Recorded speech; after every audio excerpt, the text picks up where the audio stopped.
केवल 1 से 1.5 घंटे में हुए 6 धमाकों से मुंबई में हर तरफ हाहाकार मचा हुआ था। पुलिस और एम्बुलेंस के सायरन की आवाजें हर दिशा में गूंज रही थी। जहां जहां धमाके हुए थे वहां लाशों, दर्द से करहाते लोग और टूटे हुए मलबों के अलावा कुछ भी नहीं था। जिस हिसाब से एक के बाद एक लगातार हमले हो रहे थे और जिस तादाद में लोग मर रहे थे, ये सब देख के मुंबई पुलिस काफी परेशान थी। पुलिस जब तक किसी धमाके वाली जगह तक पहुंचती तब तक किसी दूसरी जगह धमाका हो जाता।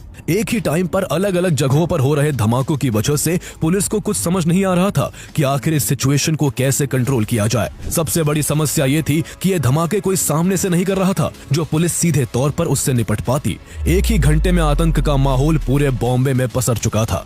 ऐसा लग रहा था कि शहर की धड़कनों को जैसे किसी ने थाम लिया है।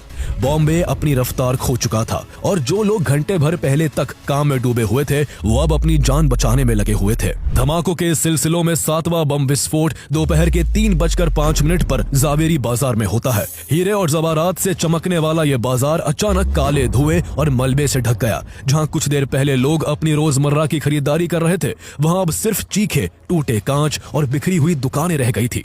इस धमाके में 17 निर्दोष लोगों ने अपनी जान गंवा दी, जबकि करीब 60 लोग गंभीर रूप से घायल हो गए। लोग अभी इस सदमे से उबर भी नहीं पाए थे कि ठीक 5 मिनट बाद एक और भयानक धमाके ने शहर को हिला कर रख दिया। इस बार धमाका बांद्रा के होटल सी रॉक में एक्सप्लोजिव से भरे एक सूटकेस के ब्लास्ट होने की वजह से हुआ था।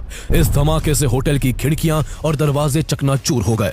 यहाँ किस्मत से किसी की जान तो नहीं गई, लेकिन होटल में मौजूद लोगों की आंखों में डर साफ झलक रहा था। कोई फर्श पर पड़ा था तो कोई एक कोने में सहमा हुआ खड़ा था। हर कोई सिर्फ इस इंतजार में था कि ये काला दिन कब खत्म होगा। मुंबई जो कभी रुकती नहीं थी वो अब पूरी तरह थम चुकी थी। इन धमाकों ने सपनों के इस शहर को लहूलुहान करके रख दिया था। इसके कुछ मिनट बाद प्लाजा सिनेमा की पार्किंग में दिन का 9वां, जुहू के होटल सेंटोर में 10वां, शहर इंटरनेशनल एयरपोर्ट के बाहर 11वां और एयरपोर्ट के सेंटूर होटल के पास 12वां धमाका होता है। दोपहर 1:30 बजे शुरू हुआ धमाकों का सिलसिला आखिरकार दोपहर के 3:40 पर थम पाता है। 2 घंटे 10 मिनट के भीतर इन 12 धमाकों की वजह से कुल 257 लोग मारे जाते हैं, जबकि 713 लोग बुरी तरह से घायल होते हैं। अब धमाकों का सिलसिला तो थम गया था, लेकिन पुलिस को कई सवाल खाए जा रहे थे कि आखिर इन सीरियल ब्लास्ट का मास्टरमाइंड कौन था, धमाके किसने और क्यों करवाए थे, सैकड़ों मासूम लोगों की जान लेने के पीछे आखिर वजह क्या थी और आखिर एक ही समय पर